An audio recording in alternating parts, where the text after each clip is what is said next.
Hey!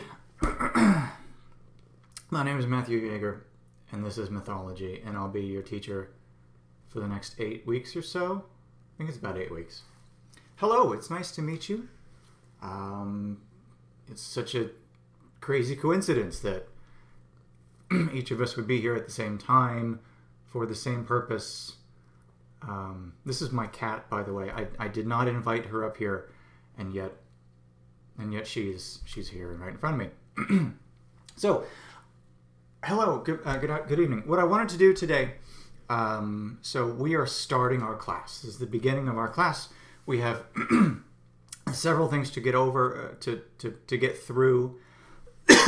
Sorry, talk about this semester. Listen. I am so excited. Well, I'm very, very close to being fully excited. I'm really, really excited because I like this class. And I haven't had the opportunity to teach this class in two or 3 years. I'm not sure exactly how long it's been, but it's been a minute. And so I finally get to do it again. And it's so awesome. And the only problem is I don't get to see anybody. This was supposed to be an in-person class, and it's not, obviously. So that's disappointing, right? I like being in class. I like being there with you and talking with you and making jokes that you don't think are funny and referencing movies from the 80s that most people don't remember. And I don't get to do any of that, and so that's disappointing. But I think we can make the most of it, hopefully, right? I've found that these videos like this, I think they help. Judging from my previous class comments, I think they're helpful. And hopefully they will be helpful in this class. I think especially in this class because I intend to just talk through each myth with you. So first of all, at the outset, yes, there is reading in this course, and yes, it is necessary. But I understand that some of these myths are not exactly easy to digest. Some of them are a little bit, confusing at times. Am I getting too much light? I feel like I'm getting too much light. Is that better? I think that feels better. Okay. So I just think that just having it, well, normally it would be a discussion, but me just talking through the myths with you, talking a little bit about the cultures. Hang on, see my fingers. Cultures, talk about the myths, talk about what happens in them, and kind of maybe try to relate that to modern day. In my history of teaching this class, that has been an effective way of teaching the material, and so that's what I plan on doing again. So, a couple things about me. I've been teaching NoCCC for 5 years now. I have a master's in TESOL, which is Teaching English as a Second Language from UCO. My main job is EPIC charter schools, so I'm a teacher with them, and I'm also a teacher here with you. Before this pandemic hit, I was in the oil and gas business for 15 years. That was my primary job for a long time. But that job isn't really around anymore. It's hard. It's slim pickings out there. So I kind of looked at this as an opportunity for me to pivot to an industry that would be more rewarding to me, more meaningful to me. And so that was either going to be education or medicine, and education is where I landed. So that's what I'm doing now. This is an 8-week course. Gosh, I'm sorry. I'm sorry. Here, look at this. Well, don't look at that. Look at this. Look down here. Look down here. So this is an 8-week course, right? This is our first week here. Our final week of class is this right here, the 14th through the 18th. So that doesn't leave us a whole lot of time. You know, just because these are 8-week courses doesn't mean we are doing less material. or less content. We're doing all of the content in half the time. If you've taken any summer classes in the past, you may be familiar with this format. So it remains to be seen how successful this will be. It remains to be seen just how well students can navigate this type of course and how comfortable they are with it. But unfortunately, we don't have a choice any longer. OCCC has decided to go 100% 8-week courses for, I don't know, for the foreseeable future. I'm not sure how long. So, I will say this, getting started here, and this video is going to be kind of long. I apologize in advance. But I will say this, there is a lot of reading in this course. Some weeks will be more, some weeks will be less, but every week you have something to read, and you must stay on top of the reading. We will have a quiz nearly every week, and the answers for those quizzes will come from my presentations, which will be posted on Moodle, and the reading itself. You cannot expect to only watch my videos and only follow my presentation and expect to do well in the quizzes. I mean, you can probably do fine, but there will be information on the quizzes that come from the text, and you have to keep up with that.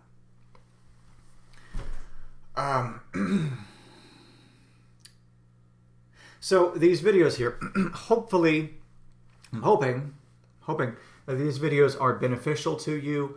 Like I said, I have presentations set up for each myth, so I'm just going to run through each presentation, not today, of course.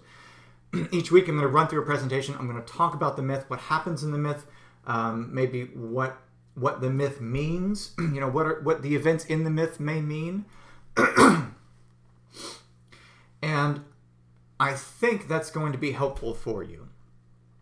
I guess you could, if you really wanted to, you could just bypass me, just not have to look at my stupid face anymore, and read the myth yourself and try to take, read the myth and go through my PowerPoint and take the quizzes on your own, and you would probably do fine. But I think these sessions of me talking about the myths on camera will be helpful to you, will be beneficial to you, and I strongly recommend that you watch every one that you can going forward. I do apologize, gosh. Okay. All right. So that's it. That's enough about introductions and everything. There's 3 things I want to do tonight. I want to talk about the syllabus. I want to show you how to navigate the class on Moodle. And I want to talk about a short introduction to mythology itself. So let's start with Moodle. Let's start here. So this is the landing page of our course. We have humanities. And I will say this going forward, I haven't finalized everything on this course yet. I think the later lessons, I have to put in the quizzes in there. I have to clean it up a little bit, but the first few lessons should be fine for going through. You are allowed to work ahead by reading the myths and starting to digest the content, but I do have the quizzes locked per week. So I don't want you coming in and taking quizzes 2, 3, and 4 the very first week of school. I want us as a group to move through this information together. Okay, so here's our landing page. I'm sure we're all familiar with Moodle. I'm sure we all know how it works. But if you scroll down here, you will see here is the course syllabus. That's where that will be. I'll talk about that in a second. This next one is not for you. This next one, that probably won't even show up on your screen, talks about some internet resources. So here's some internet links that will help you with your research. Hindu deities, goddess myths, God Checker, Joseph Campbell, Heroes Monomyth. Joseph Campbell is a superstar in the religious philosophy and mythology scholarship. So he's a major player. And then we have major projects here.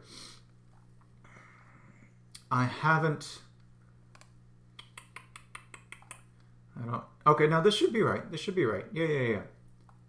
So, we'll talk more about this in the syllabus, but the format of this class will be 6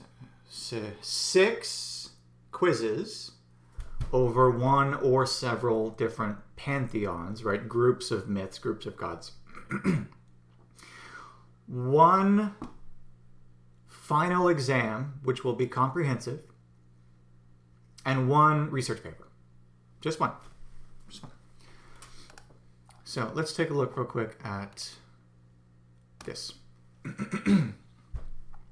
So 6 quizzes, right? So this is a 1,000 point semester, just like most semesters. That's an easy point value to get to. 6 quizzes, 1 final exam, and 1 paper. Now, when I say paper, I know a lot of us, some of us, cringe, cower, recoil, slink down into our seats in disgust when we hear the word research paper. I get it. I understand this is a humanities course. It's about reading cool stuff about old gods. And we're not exactly thrilled about having to write a research paper about that. But I will tell you, it's 1 paper in the whole semester. It's 3 to 5 pages, right? That's not a lot of pages. It's really, honestly, not. It's MLA format, so it's going to be double spaced. It's going to have, it's fine. It's not a lot of pages. And there's some really interesting things to write about in here. Look at this. We can compare creation myths from 3 different cultures. Using the standard definition of a classic hero, refer to one or more myths from the text, contrasting it to a contemporary hero. Or I will also allow you to do... Is it not on here? I will also allow you to do a creative project. So that can be a video of a short play that you make, or a story, or a song, or an intricately designed clay, I don't know, relief diorama of like Heracles' 5th labor or something. I don't know. If you're not the paper writing person, I will give you the option of doing something more creative. But we have to do one of those 2 things, and it will be due at the end of the course, right? So you have the whole semester to do it, all right? So please don't let that get you discouraged. It's going to be fine. I promise you it's going to be fine. All right. And then we get into our lessons here. So this lesson 1 talks about, the introduction talks about Enuma Elish and Gilgamesh. There is not a quiz this first week. Our quizzes will start next week here, and it will cover the first 2 lessons, essentially, Mesopotamia, Egypt, and Africa. So for this first week, the only thing that you are responsible for is reading the myths and hopefully watching this video, and just getting an understanding of what the expectations of the course will be. Okay, so this is Moodle. The lessons are up here at the top. You just scroll down and you find what you need. I have posted, now this is important, I have posted the readings for the first 2 myths that we will be reading. These are probably bad scans. Let's see, I did them a couple years ago. Well, yeah, they're okay. It's kind of out of order. That's great. Okay, well, maybe not. No, it's not out of order. No, it's not. All right, it starts down here. Enuma Elish. So the reason I've done this is that I understand that it's not every student can get their textbook right away. Notice the strong walls of our city of Uruk. Man, this is a good myth. Okay. So I'm giving you a little bit of a cushion, a little bit of a break to get your textbook. You do need your textbook. And I'll say it again. I repeat myself. Reading is absolutely necessary in this course. And the textbook that we will be using looks like this. World Mythology by Donna Rosenberg. 3rd edition. Okay, looks like this. Now, let's talk about the textbook real quick. Do I have? Yep.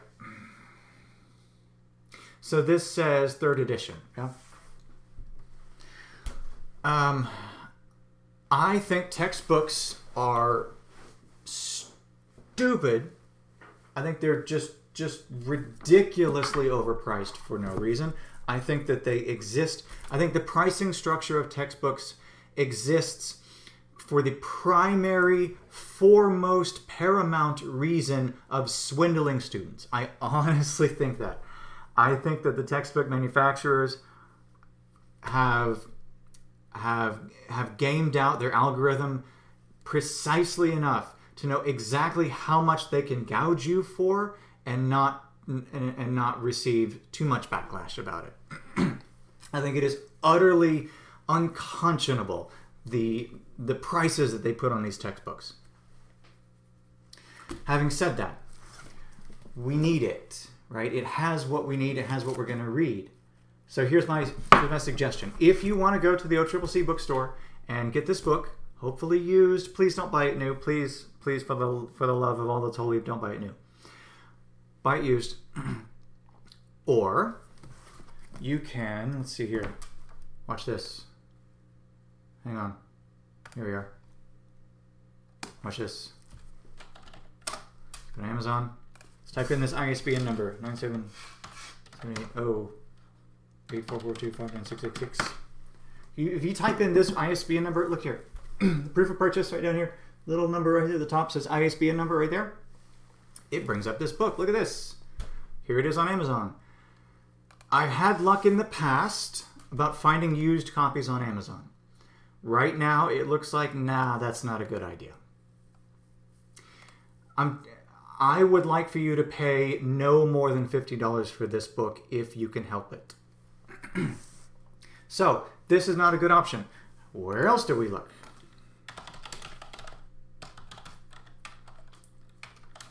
Donna Rosenberg. Where else can we look? We have thrift books. Where's like Chegg and half? It was like there's an egg one. Was that Chegg?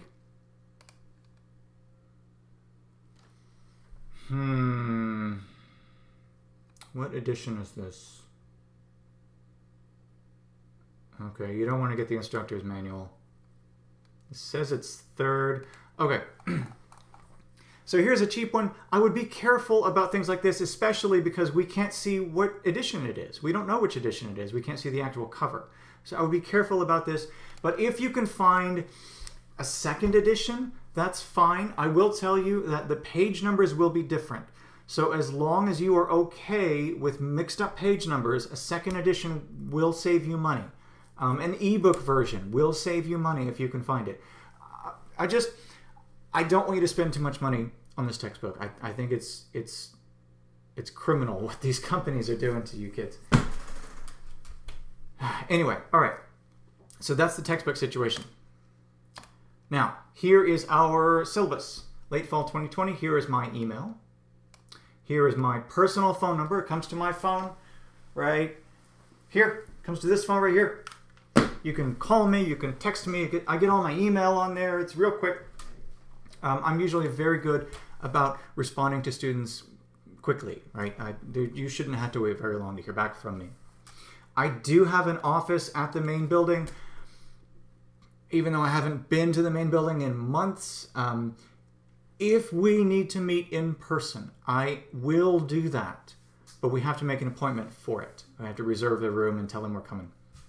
So if we need to do that, please let me know, and we'll arrange something. Otherwise, I have to put office hours on here by the school tells me I have to. But honestly, I'm available. Hang on, can you even see that? Is my little picture in the way? I think it might be in the way. Hopefully, it's not. Anyway, All right. So we have our textbook here. So this is, again, this is the breakdown of the assignments. We have, I should say 6. 6. Right? Oh. Yeah. 6. 6 quizzes, 1 research paper, documented essay, same thing, and 1 comprehensive final. You will notice that the quizzes account for most of the points in this course. The quizzes are important. The quizzes are something that you should try your best at. But I will say, let me say this at the beginning of the class here. I will say that if you get a bad grade on a couple quizzes, it is not the end of the class. It's not curtains for you, because if you will notice, the research paper and the final are worth 55% of the course. So even if you bomb a couple quizzes, there are a lot of points at the end of the course to help you get things right again. Okay. All right. Coursework, quizzes. So these are going to be taken on Moodle. It's going to be a mixture of matching and true and false and multiple choice and short answer. I've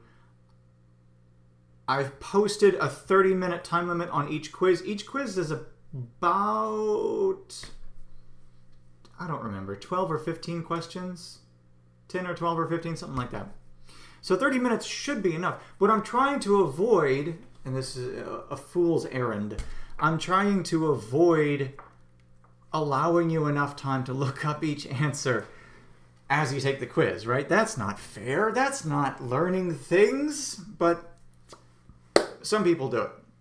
So I'm trying to avoid that. But 30 minutes should be enough for this. A documented essay, again, 3 to 5 pages. We already talked about that a little bit. Late work.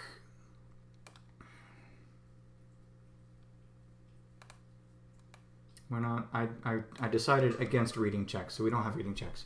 I will allow quizzes to be made up no later than 1 week after the original date with a 10% penalty. I understand that we all have lives outside of this screen, and we have things that keep us away from our schoolwork when we don't intend to be. Sometimes we just forget. That's fine. That's fine. You can complete a quiz up to 1 week after it was posted, but you get a 10% penalty.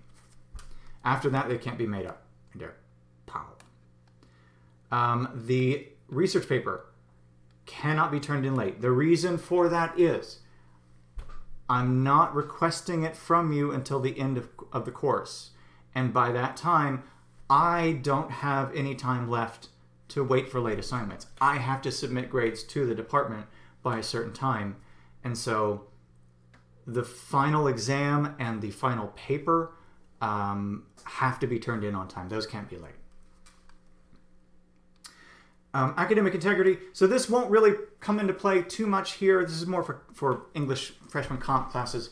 But I will say that your documented essay will be turned in on Moodle through the turnitin.com system. That is a website system that OCCC uses. And what it does, it takes student submissions and it compares that submission to just literally hundreds of thousands of other submissions all across the world, and says and gives a percent similarity score, right? So it comes back and it says this paper is 20% similar to these other papers that we found over here. Normally it's not an issue, but when we get up to like 60, 70, 80, I've even seen 90% similar. And the system tells me exactly where that comes from. It highlights the parts of the paper and says, this sentence came directly from this website, or this sentence, or this paragraph appeared in a paper that someone at OCCC submitted in the past. So even papers submitted by friends and siblings will turn up on there. That will be caught. So don't reuse papers. Don't plagiarize. Just write your own paper and everything will be fine. It's fine. The rest of this is a lot of policies, school policies, Title IX stuff. I'm not going to go through it. So The syllabus is here on Moodle for you to read at your leisure. Again, it is on this first lesson here, this first tab, and scroll down, it's right here. All right. So let's see here. I've talked about the textbook. I've talked about the assignments. I think that's all for the syllabus. So let's talk about mythology. Let's do this. Let's do this.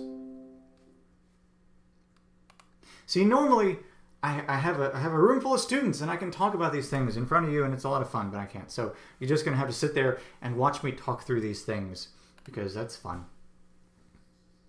So myths, what do myths do? They symbolize human experience and embody the spiritual values of a culture. They try to answer very specific, fundamental questions about the human experience. Who am I? Why am I here? What is all this? And what happens when I die? Right? We need answers to those questions, and myths provide those answers. They say, well, you were created by a god. Your purpose on life is to, pay sacrifice to the god and worship them. After you die, you go to the underworld, or you go to purgatory, or you go to lots of different places. So we need answers to those fundamental questions, and myths serve to solve that for us, right? We have Romulus and Remus here. If you don't know, Romulus and Remus, they were brothers, Roman brothers, and Romulus, they had a disagreement. Actually, okay, I can't get into too much of this because we don't have a lot of time. But they were orphaned when they were little. When they were babies, they were orphaned. They were raised by a she-wolf. They were later found and raised by a farmer. And then they had a spat. They had a fight when they were older about where to build a city. Romulus killed Remus, and then Romulus built Rome. That's why it's called Rome. It's named after Romulus. Romulus and Remus. So here we are, the rescuing of the babies after they were found. Every culture has myths. Myths will appear in every culture you can. There's always, well, because think about it. We're human. We need explanations for what is this, who am I, but why is this? So every culture has those questions. Every culture needs those answers. And what's interesting is that many cultures share similarities. They share characteristics. Even cultures that are thousands of miles apart, who have never interacted with each other at all, who are thousands of years apart, even those cultures will have specific things, specific themes that run through their cultures, through their myths. One that I like to talk about that's quite interesting is the flood. There's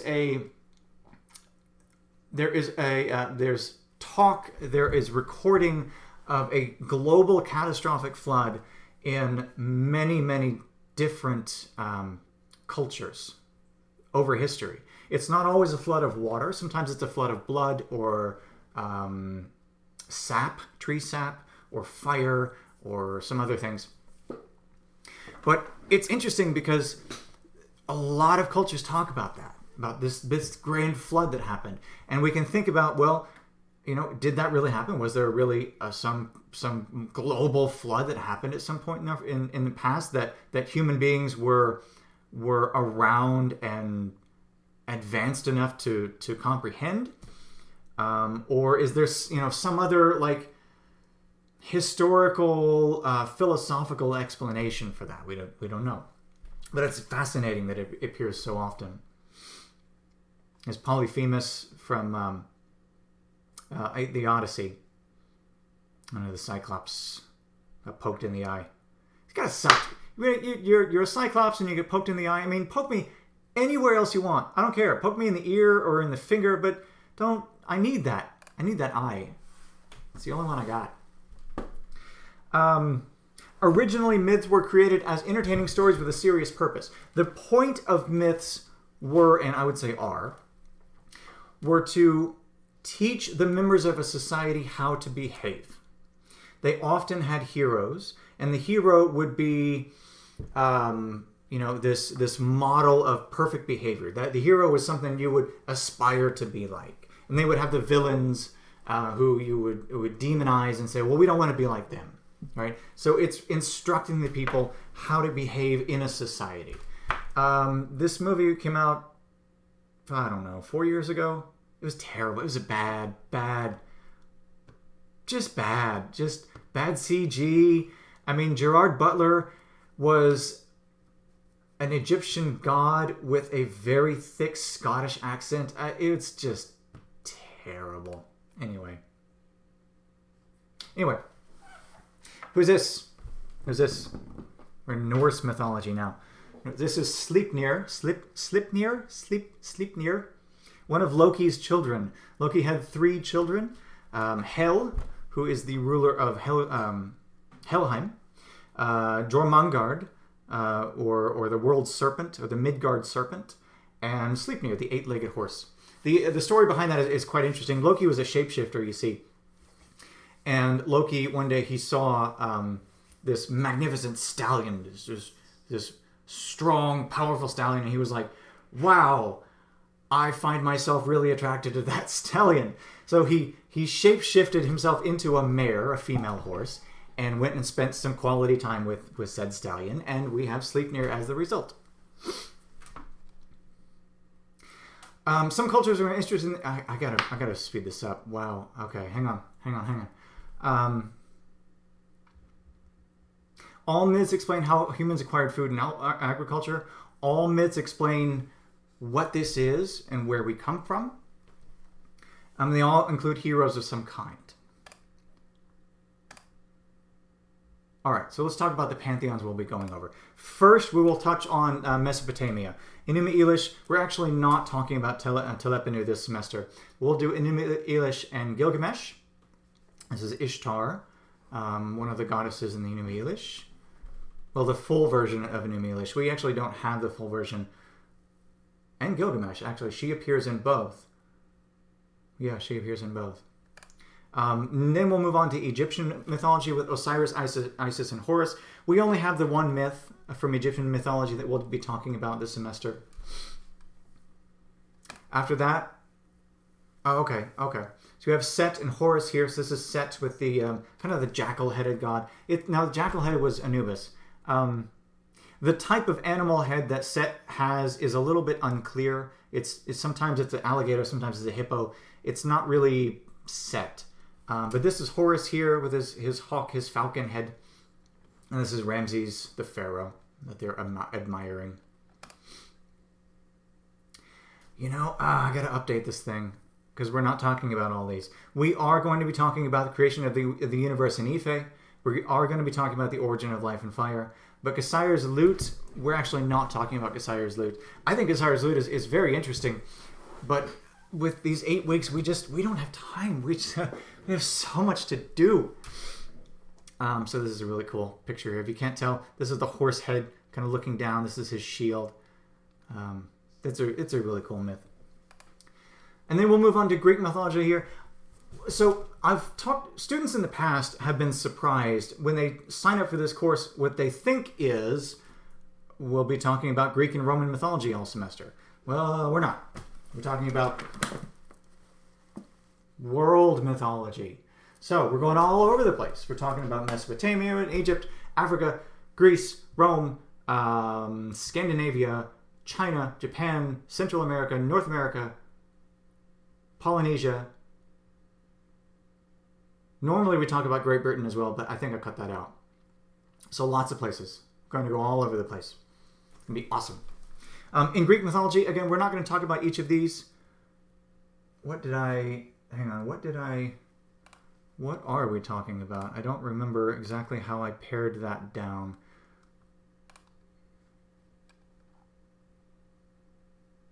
Okay, we talked about Ages of Man and the Labors of Heracles. That's what we did. Wait. Yeah. So we won't be talking about Ages of Man. We won't be talking about Heracles. Heracles, same. Heracles is the Greek spelling of that hero's name. But we will be talking about the creation of the Titans and the gods, Demeter and Persephone. The Iliad. The Iliad's really cool. We'll be reading the Iliad. And then Medea. I like Medea. Is it the longest? It's up there with the longest that we will read this semester. I think it's maybe 30 pages. But it's very interesting, and it's very uncomfortable, right? If you know the story of Medea, the situation at the end, it's very unique. It's very interesting. I find that students have a hard time trying to rationalize it, and that's always fun for me. This little quote down here is from The Raven, Edgar Allan Poe. And the raven, never flitting, still is sitting on the pallid bust of Pallas just above my chamber door. In that poem, when the raven flies in, it lands on a statue. And that statue is this person right here, Athena. Pallas is another name for her. So that's what it is. When the raven flies in, it lands on Athena's statue. So now you know. Also, we will talk about a little bit about Roman mythology, not a lot about Roman, but we talk about Pyramus and Thisbe, which is another very interesting myth that I think you will find very familiar. I think you will know exactly what it is when you read it. This is the Birth of Venus by Botticelli. Sandro Botticelli, very famous painting, The Birth of Venus. We will then move into Scandinavian Norse mythology. This is Fenrir here, the monstrous wolf, another one of Loki's children. I'm not sure who he's fighting here. That might be the Midgard serpent back there. Kind of looks serpentish. I don't know. We'll be talking about Beowulf. We'll be talking about creation, death, and rebirth of the universe, the death of Balder. We're not reading Thor's hammer, and we're not reading Sigurd. Another one that I regret that we don't have time for is Sigurd the Volsung. It's awesome. If you were ever curious, if you've ever been interested in where Tolkien got a lot of his inspiration, look no further than Beowulf and Sigurd, because it's Tolkien. It's all Tolkien right there. It's pretty awesome. It's pretty great. He Who Dwells in the Marshes. I like that name. I wish I had a cool name like that. We are not reading King Arthur, unfortunately. I just realized he has a mustache on the sun on his emblem there. I have shown this movie in class for King Arthur Week before because I am awesome. But you're just gonna have to watch it on your own. Sorry, it's a good movie. We'll move to India after that. I really enjoy Indian Mythology Week. Look at these colors. Look how colorful this is. There's so many heads and arms and hands and snakes. It's awesome. We'll talk about the Trimurti, the 3-in-1 God, the creation, death, and rebirth of the universe, and the Ramayana. We'll be talking about the Ramayana as well. A very famous myth in India, taught today even. What? Shut up. My cat wants out. We'll move to China after that. China. What are we doing? What did we retain in China? Okay. So, for China, we are not... Oh, no, yeah. We're doing all three of these. Creation of the universe and human beings. Chi Li slays the serpent, and Amaterasu, and from Japan. This is Amaterasu here, the goddess of the universe or goddess of the sun. Pretty interesting story.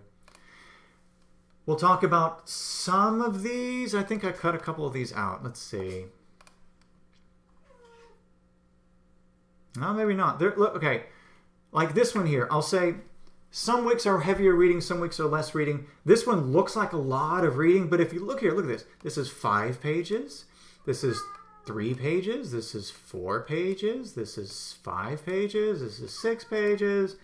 This is 8 pages. This is 4 pages. I mean, there's a lot of reading here. This is the final week, but they're all really short, right? You're going to find a lot of these myths are going to be on the shorter side, so please don't get discouraged as we come through here.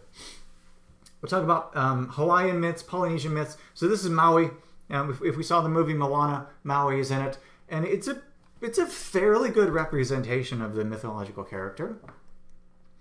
And we'll be talking about some Incans and Mayan myths from Central America. And then finally, we will close out that final week with a couple of Native American myths, Iroquois and Navajo. I think this is Iroquois and Navajo. And then Sedna is an Inuit myth. Sedna is really cool. I like to close with Sedna because her father is not a nice person. But it's really cool. All right. Let's skip this one. Let's skip the genre thing. We don't have time for that. So what is a myth? So when I say the word mythology, I think the first thing that a lot of people think about is made-up stories, right? Untrue stories. And that's not what we're talking about here. If you were a Greek citizen in the heyday of Greece, that pantheon of gods, Mount Olympus, was not an artificial thing. That was the real thing. If you lived in Mesopotamia around the time of Babylon, you know, those myths were not fake. Those were reality to a lot of people. And so when we use the word myth in this class, we don't mean fake. We don't mean false story. What we mean is one of two things. Either important stories to a culture, you know, very important, very cherished, meaningful stories to a culture, or we simply mean a way of looking at things that people once believed that they now believe not so much. So I don't want you to think that we are going to be studying, I don't know, made-up stories, because to a lot of people for a lot of time in history, these were not made-up stories. It's a story of religion. It deals with beliefs, values, and fears, and it also reflects how the universe, how that culture sees the universe. Right? When we talk about the Mesopotamian myths, the gods in that are very chaotic. They're very unpredictable. Very violent, because the Fertile Crescent was not the most. It was not an easy place to live. It was not an easy place to survive. But when we get to Egypt and we talk about those gods are a lot more relaxed, a lot calmer. And if you look at life in the Nile Delta at that time, it was a lot easier to live there. The Nile has a predictable flood cycle, so you can plan when it floods and when it recedes. You can plant crops that way. It's a lot easier to survive there. So the gods will often take on attributes of the environment around where they were, where the culture was.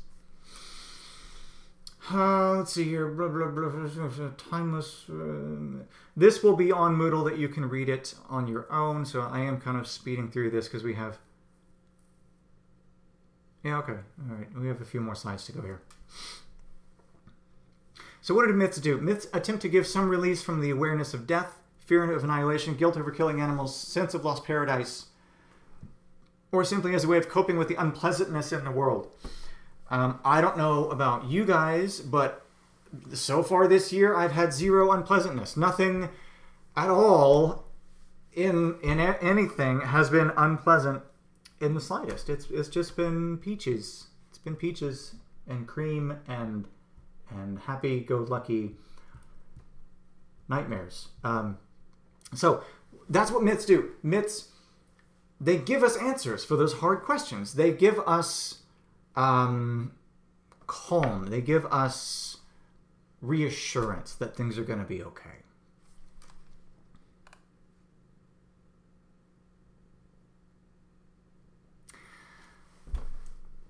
This is the Elmer Fudd is Kill the Wabbit opera singer, and he controls lightning and he kills the wabbit. I need to watch this one again. This was a good episode. I don't know who all here is young enough to have grown up with Looney Tunes. I'm just barely young enough to have done that. I guess old enough. I should say old enough. I'm just barely old enough to have done that. But anyway, how's it going? Originally, myths were created as entertaining stories with a serious purpose. They were intended to teach a lesson. So you were supposed to learn something from these myths. Don't be like the bad guy. And they all depict humans as fallible.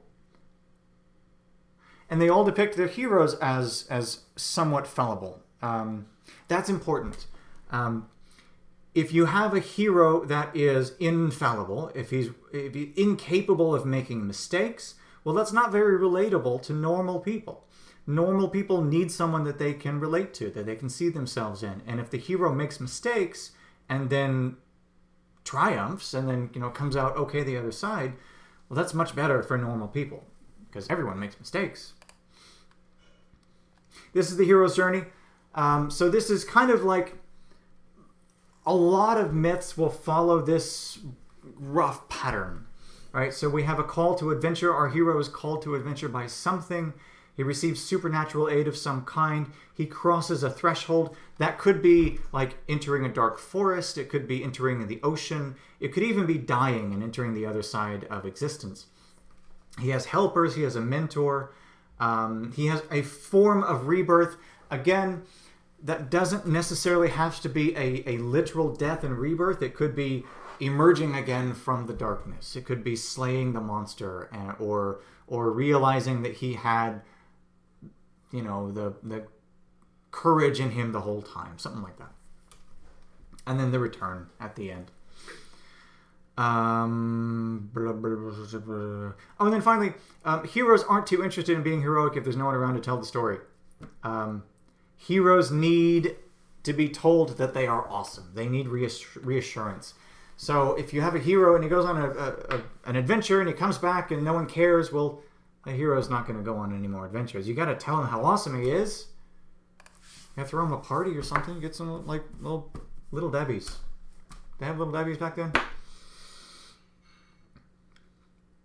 Initiation rites and rites of passage. Some of the myths will take the form of these initiation rites, advancing to adulthood, getting married, having children, those types of things. Classical heroes, what movie is this? See, if I had you in class with me, you could answer me and tell me that this was Die Hard 3, Die Hard with a Vengeance. Anyway. Role models. Okay. I'm gonna try to get through here quickly. So the classical heroes were at least part mortal. When we talk about Enum Elish, that hero is not mortal at all. But when we talk about Gilgamesh, he is partly mortal, and that means that they are fallible. They can make mistakes. They were often products of unusual births or childhood. Aphrodite, the foam-born goddess. Her creation is quite interesting. I guess it would be her brother? I guess it would be her brother cut off the business of her father and threw the business into the ocean where it started bubbling up and foaming and then pop. Out came Aphrodite. So she's the foam-born goddess, right? That's an unusual birth. That's not normal. I also like to think about Macbeth. I like to think about Macbeth for a lot of reasons, but there was an unusual birth in there, right? Names. It's been a while. Macbeth visited the three witches, and the three witches told him that no man of woman born could harm him. So he thought, well, great, I'm invincible. Everyone is born of a woman. No man can kill me. Well, turns out at the end, there was a loophole because Duncan wasn't technically born of a woman. He was ripped from her belly before birth. So that's got around that. But that's an unusual birth. Right? It's an interesting scenario around their start. They undertake a difficult journey. They usually receive divine assistance of some kind. And they usually have unusual deaths. All right, I'll skip that one. So the creation of myths were motivated by a fear of death or extinction. A long time ago, people didn't know what death was. They just noticed that their friends stopped moving one day and never woke up again. And that has to be terrifying. So we need an explanation for that. We need what's going on? What's happening? And myths give us that explanation. Even Neanderthal graves, they included animal bones, indicating that there was some sort of ritual sacrifice part of the end of life ritual. So it goes back a long way. I'm going to skip this one. So dream time. Some older myths, some older sages and scholars and soothsayers and seers and magic people often got premonitions, often got visions of the future through their dreams. Dream time was considered a very sacred time. It was almost like a connection with the divine itself. It was considered more real than the material world at times. There's old Mr. Cage. Why did I put him on here? Hang on. Could therefore invigorate and replenish one another. Ritual sacrifice. I think ritual sacrifice is why I put this on here. I don't remember why I put that on here, but that's the Wicker Man. If you've ever seen the Wicker Man, you know what's going on there. He punches a woman wearing a bear suit at one point, and then there are some bee shenanigans. Anyway, so this is talking about older cultures. Often we had a father sky and a mother earth. Usually we had a god of death, but not necessarily a god of death, but more specifically a god of the harvest, right? And what that means is when you talk about the harvest, you're not talking about just decay. You're talking about life and thriving and then decay. It's a whole cycle that doesn't end, right? That's important.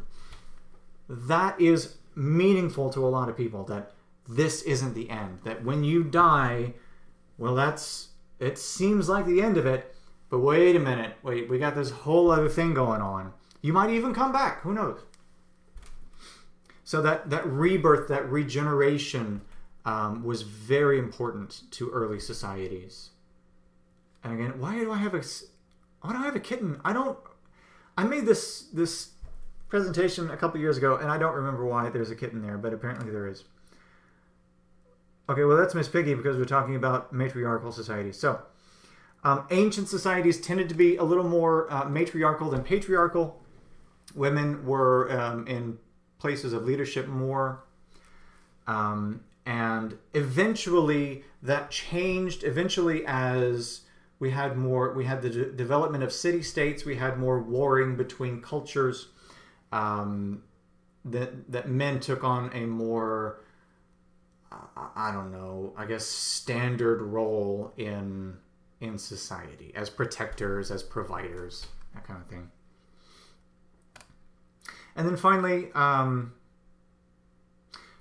you will find the great goddess in a lot of these older myths. When we talk about Enuma Elish, when we read that, you'll notice that Tiamat is one of the original deities, and she's a mother goddess, basically. Is there one in Gilgamesh? I mean, Ishtar is there. Well, I guess Nintu is Gilgamesh's mother. And then we get to Egypt, Nut as well. Nut can be considered a great mother goddess. We have goddesses of the underworld, and then of the moon as well. The sun and the moon, lots of different things. Anyway. That's an image from one of the very first motion pictures. They flew a rocket to the sun and it was made of cheese. I don't know. People were weird a long time ago. People are weird now, but people are weird in different ways a long time ago. Anyway, all right. So that is an introduction to the course. Now, wait. How am I doing on time here? Oh my, okay. We're almost an hour in, so I'm gonna let you go. I'm so sorry. I didn't mean to go this long. I'm so sorry. So here's what we're gonna do. I'm gonna provide 2 more videos this week. They will not be this long. I'm gonna provide a video talking about Enuma Elish. I'm gonna provide a video talking about Gilgamesh this week. Today is Monday. I would imagine that the Enuma Elish video would go up probably on Wednesday, and the Gilgamesh video is probably going to go up Friday, somewhere around there. So what I would encourage you to do between now and when those videos go up is read the selections. You will find them on Moodle under Lesson 1. Lesson 1 right here. Scroll down. Enuma Elish reading, which again is 14 pages, but that includes, like, I include this little background section here before the myths, and it is helpful. It does help you, but it's not necessary. It's not absolutely necessary. What you really need to focus on is the myth itself. And all of these myths, this book is a great book. This is a great anthology of myths, but it does not have the actual verbatim word for word myths. What it has are basically just paraphrases, just summaries of the myths. And they're not perfect, but I think they're really good. I think they do a very excellent job of getting the main story across in each myth. So we have Enuma Elish here. It's, what is it, like, don't read Telepanu. You can if you want to. It's fine, but we're not going to do Telepanu this year. What is that, like 6 pages? Something like that. Gilgamesh is a bit longer, unfortunately. So it's broken up into chapters. It would be easier for you to read 2 or 3 chapters a day. That might break it up a little easier for you, but we are going to need to know what happens to Gilgamesh. And I'll say that global catastrophic flood that I mentioned is going to appear very soon when you read Gilgamesh. There's going to be a story towards the end of Gilgamesh that you're going to think, well, that's very familiar. And it's those kinds of things that they're just fun, right? That's interesting to me, that these stories, these themes, they pop up again, almost on their own, across time and across cultures, with no crossover, right? That's fascinating to me. All right. Here's the introduction that I just went through. Here is Enuma Elish and Gilgamesh. So in my next video, I'm going to talk through these. Yeah.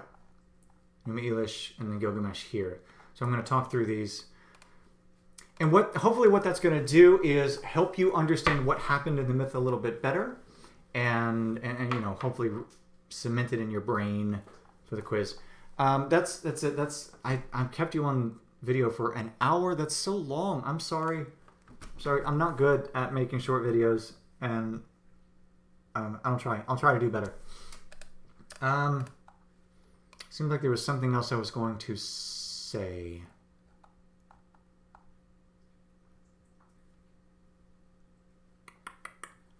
And there's a couple extra helpful links for you as well. But anyway, all right, I'll let you go. That's it. That's all I wanted to do. Okay. So look for the Enuma Elish video on Wednesday, and